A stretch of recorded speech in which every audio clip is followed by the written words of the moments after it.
if you were the president of the United States and you could make an executive order, like right now on marriage and divorce, what would you do? What would be your immediate act on approach on how you would, fix this issue? So my bill, yeah. So President marriage. Foster.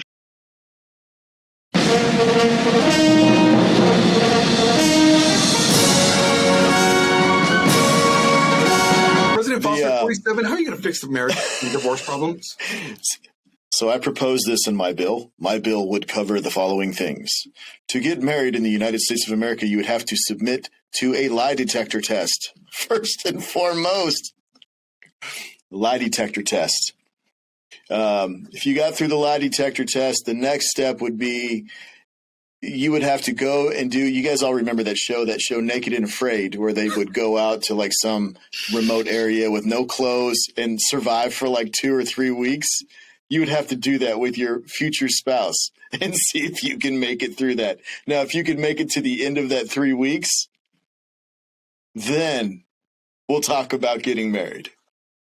Okay, so then let's say a couple past that. Now, let's say that a woman wants a divorce. How is she going to be able? Even after she went through if she went through all that and like 10 years down the road, she's like, I want a divorce. What is what implementations are you going to put in for like divorce? Are you going to have a criteria for divorce, or are you going to still have no fault?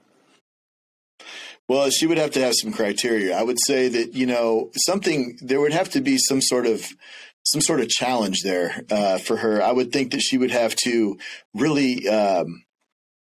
I think a good thing for her to do would be to have to almost compete in an arena. Like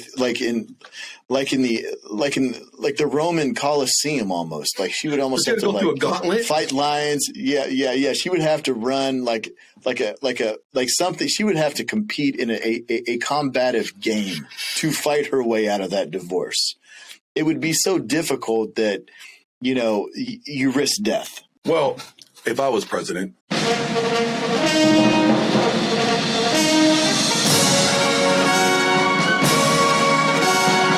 President Lawrence. The way I would address this problem is simple. 1, you're not allowed to get married unless you pass lie detector tests. 2, women will have to defer their authority to make decisions in legal writing to their spouse. Yes. To their husbands. Their husbands will have legal authority over decision making. Meaning husbands are the head of the household. Like it used to be. 2, all right. Now, when it comes to implementing divorce will only be authorized for a few reasons. 1, physical abuse from either one. Cheating, infidelity. Yes. But there's a catch. If the husband does the cheating, yes, the wife cannot divorce him under this reason.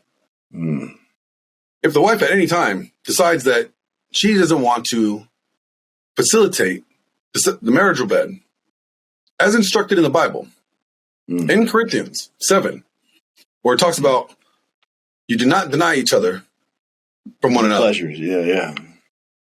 Unless you're in your time of prayer and it's agreed upon. So if husband comes home, wife ain't praying, he's like, hey, baby, let me get some of that booty. And you tell him no. Legally, he has the right to go outside the home, bang some hookers, come back, and everything be fine. And ladies, you cannot be mad at him. I think that's an excellent policy, President Lawrence, because I think that's now. Hold on, real quick. Oh, if the wife steps out for any reason, divorce is immediate, and there's no alimony, there's no child support, there's nothing. Yeah, it's over. You walk out the same way you walked in. Everything you gained or you had before you came into that marriage is what you leave with. Because we both know neither one of us will get voted in for president just based off of that alone. Just based off the way we would approach marriage and divorce, we would never get a vote. Like we may get misogynist. We may get a vote from like 5 or 10 guys, but the majority of people will be like, no. Yeah.